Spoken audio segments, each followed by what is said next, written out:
May isang congressman mga kababayan or congresswoman asking now the NTC mga kababayan i-suspend yung operation ng SMNI. Nagbabagang mga balita at pagtalakay sa mga isyu ng lipunan. Bulsa! Opinyon, banat at paglalantad sa katotohanan. Bulsa! What you see is what you get. You decide. May isang congressman mga kababayan or congresswoman na nag-file ng resolusyon asking now the NTC mga kababayan para i-suspend yung operation ng SMNI ni Capes. Di magkakasubukan na niya Mr. Maravillas kung may visa pa yung power ni Capes na i-stop yung aksyon ng Kongreso. Yun nga po, dito natin malalaman kung may bertud pa ba si Capes. Tingnan niya natin Mr. Maravillas kasi di ba siya yung may-ari ng universe. Sabi niya, yan kasi mga kababayan, di maubusan ng yabang.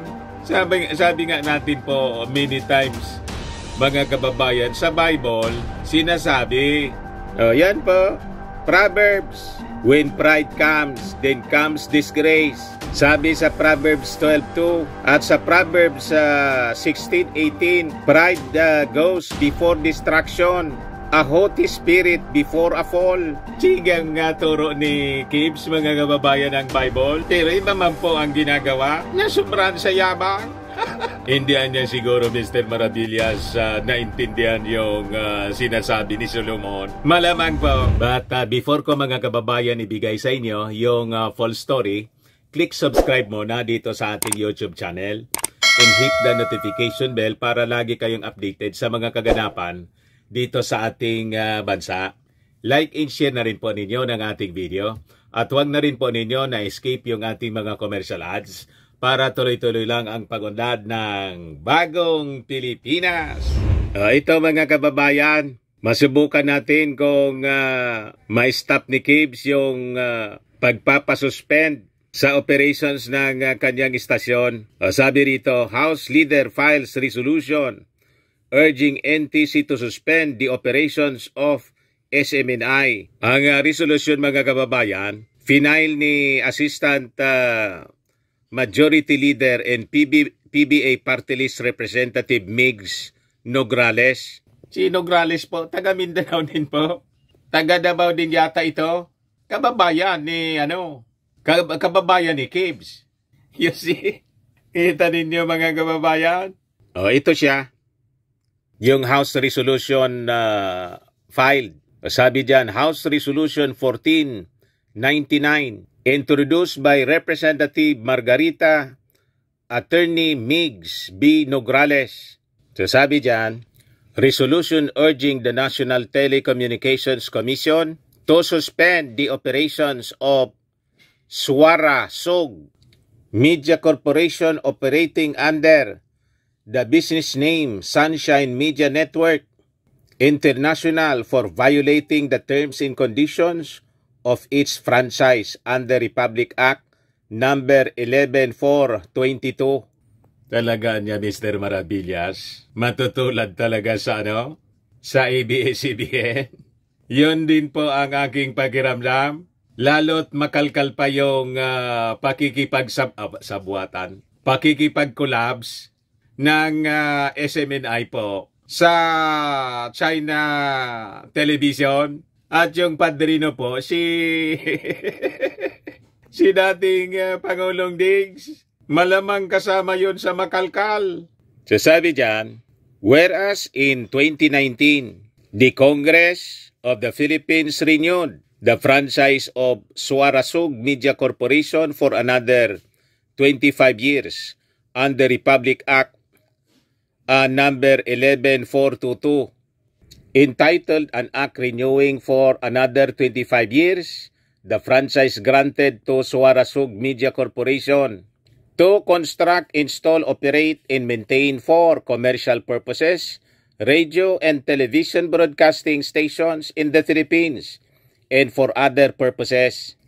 Whereas, as one of its responsibilities to the public, Under Section 4 of the Republic 11422, SMNI is mandated not to use its stations or facilities for the deliberate dissemination of false information or willful misrepresentation to the detriment of the public interest, and that it shall provide at all times sound and balanced programming, promote public participation, assist in the functions of public information and education, conform to the ethics of honest enterprise, promote audience sensibility and empowerment, including closed captioning, and not use its station or facilities for the broadcasting of obscene or indecent language, speech, act, or sense, or for the dissemination of deliberately false information or willful misrepresentation to the detriment of the public interest. Tapos, doon pa lang po sa pagsasalita ng mga obscene words, kondinado na sila. Hinayaan nila magdaldal si Maudig. Sige po ang sige ang pagmumura po. Walang prino. Hindi man po sinasaway ni Kibs. Inayaan lang na magmura ng magmura. Kaya sabi diyan, whereas SMNI failed in its responsibility to the public by deliberately disseminating false information, thus some members of the House of Representatives filed House resolutions and urged the National Telecommunications Commission to look into any violation of the terms and condition of franchise committed by SMNI. Whereas on August 12, 2022, House Resolution number 230, entitled Resolution Condemning the Fake News, Peddling, and Baseless Red Tagging of Individual Groups and Organization by SMNI, thereby endangering their lives and democratic rights, and urging the NTC to apprise the House of Representatives of the status of the complaints against SMNI.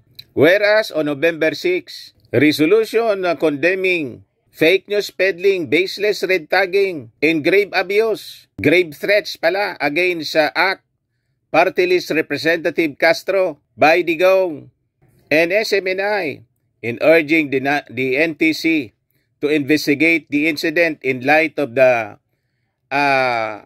media and journalism standards and existing laws, was filed and referred to the Committee on Legislative Franchises on November 14. Tapos yung akusasyon na po na 1.8 billion against the Speaker, mga kababayan, na nag-result sa pagpapatawag kay Eric at napatunayan po na fake news. And marami pa na mga whereases, mga kababayan. Mahaba siya. Ayan po. Ito na lang po yung last part. Sabi diyan, whereas pending the recommendation of the Committee on Legislative Franchise on the alleged violation of SMNI, it is the duty of the NTC to immediately stop the deliberate dissemination of false information that may generate cynicism and mistrust on matters involving public interest. Now, therefore, be it resolved by the House of Representatives to urge the National Telecommunications Commission to suspend the operation of SMNI for violating the terms and condition of its franchise under Republic Act number 11422. So yan po ang final na resolution po ni House Assistant Majority Leader Migs Nograles.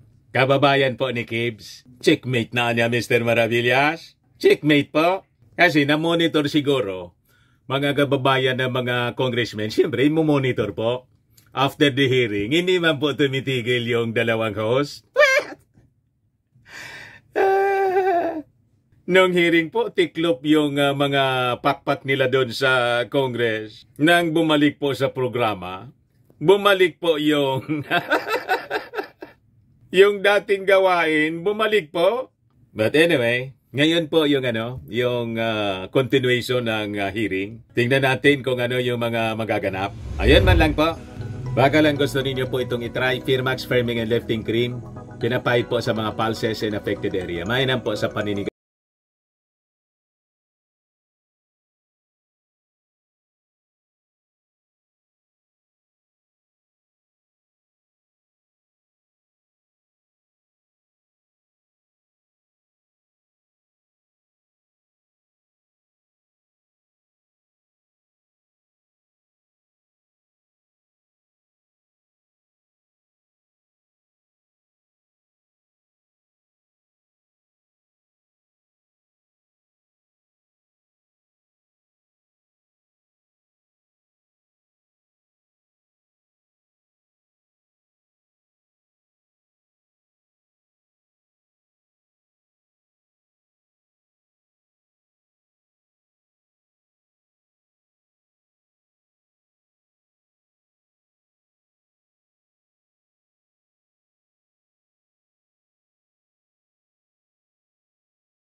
Ayos na Mr. Maravillas.